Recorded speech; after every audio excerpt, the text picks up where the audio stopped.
Hi, awesome possums. Today we're going to read the story, How Chipmunk Got His Stripes.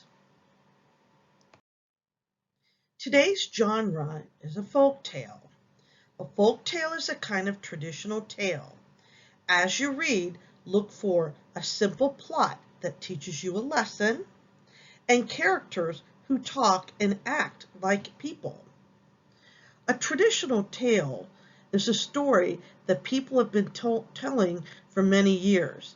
Some traditional tales are made up stories about how or why something is the way it is. Characters in traditional tales usually learn a lesson. This is called the moral of a story. When you read How Chipmunk Got His Stripes, think about what Bear and Brown Squirrel learn and what the story explains. Our target skill will be understanding characters. In How Chipmunk Got His Stripes, the character Bear and Brown Squirrel speak and act like people. I want you to think about what they say, what they think, and do when something happens to them in the story. Paying attention to the text evidence can help you understand what each character is like. All right, boys and girls, let's read How Chipmunk Got His Stripes. It's written by Joseph and James Bruchac. One autumn day long ago, Bear was walking. As he walked, he began to brag. I am Bear. I am the biggest of all animals. Yes, I am. I am Bear. I am the strongest of all animals. Yes, I am. I am Bear. I am the loudest of all animals. Yes, I am. I am Bear. I am Bear. I can do anything. Yes, I can. As soon as Bear said those words, a little voice spoke up from the ground. Can you really do anything? Bear looked down. He saw a little brown squirrel standing on his hind legs. Can you really do anything? Brown Squirrel asked again. Bear stood up very tall. I am Bear.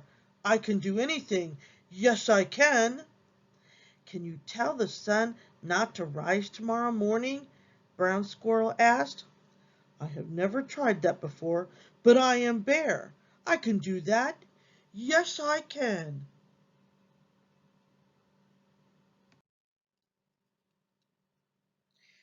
Bear turned west to face the sun. It was the time when the sun goes down. Bear stood up to his full height and spoke in a loud voice. Sun, do not come up tomorrow. At his words, the sun began to disappear behind the hills. You see, said Bear, Sun is afraid of me. He is running away. But will Sun come up tomorrow? Brown Squirrel asked. No, answered Bear. The sun will not come up. Then Brown Bear turned to face the east, the direction where the sun always used to come up. He sat down. Little Brown Squirrel sat down beside him. All that night they did not sleep, and that night Bear kept saying these words. The sun will not come up. The sun will not come up. But as the night went on, Little Brown Squirrel began to say something too. He said these words. The sun is going to rise. Whoo! The sun is going to rise. Whoo! All through the night they sat there. One by one other animals gathered around them.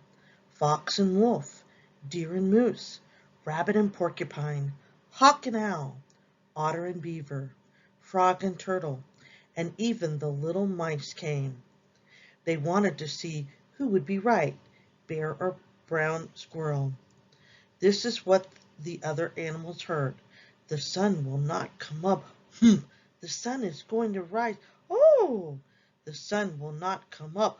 The sun is going to rise. Oh!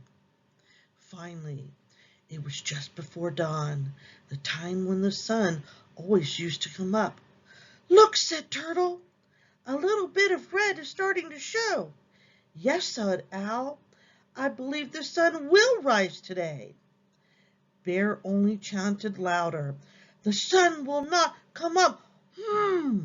But right next to him, Little Brown Squirrel piped up, the sun is going to rise. Oh!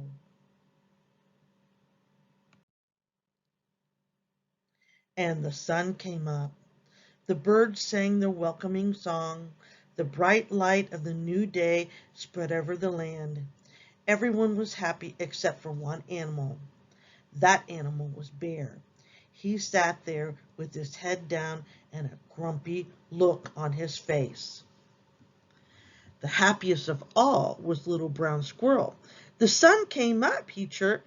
The sun came up, the sun came up, the sun came up. Brown Squirrel was so happy he forgot what his wise old grandmother had told him when he was very young. Brown Squirrel, his grandmother said, it is good to be right about something, but when someone else is wrong, it's not a good idea to tease him. Now Little Brown Squirrel began to tease Bear. Bear is foolish, the sun came up.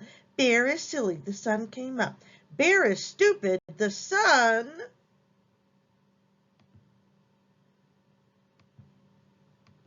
Whoomp! Bear's big paw came down on Little Brown Squirrel, pinning him to the ground. Bear leaned over and opened his huge mouth. Yes, Bear growled, the sun did come up. Yes, I do look foolish, but you will not live to see another sunrise. You will not ever tease anyone else again because I, Bear, am going to eat you. Brown Squirrel thought fast. You are right to eat me, he said. I was wrong to tease you. I would like to say I'm sorry before you eat me, but you are pressing down on me so hard that I cannot say anything. I cannot say anything at all. I cannot even breathe. If you would lift your paw just a little bit, then I could take a deep breath and apologize before you eat me. That's a good idea, Bear said. I would like to hear you apologize before I eat you. So Bear lifted up his paw, but instead of apologizing, Brown Squirrel ran. He ran as fast as he could toward the pile of stones where he had his home. He had a tunnel under those stones and a nice warm burrow underground. Little Brown Squirrel's grandmother stood there in the front door waiting for him. Hurry, Brown Squirrel, she called. Hurry, hurry. Little Brown Squirrel dove for the door to his home, but Bear was faster than he looked. He grabbed for Little Brown Squirrel with his big paw. Bear's long, sharp claws scratched Brown Squirrel's back from the top of his head to the tip of his tail. But Brown Squirrel got away. Deep down in his burrow where Bear couldn't get him, Brown Squirrel curled up next to his grandmother and slept all winter while the scratches on his back healed.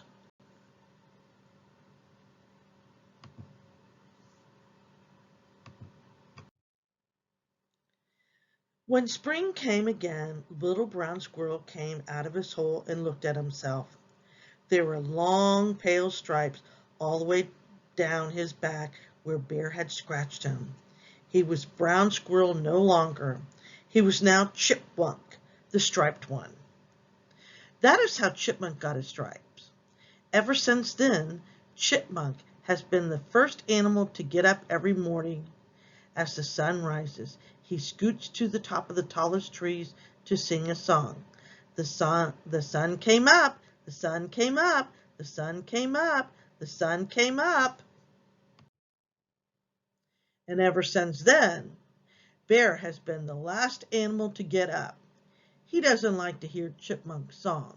It reminds him, as it reminds all of us, that not one, not even Bear, can do everything.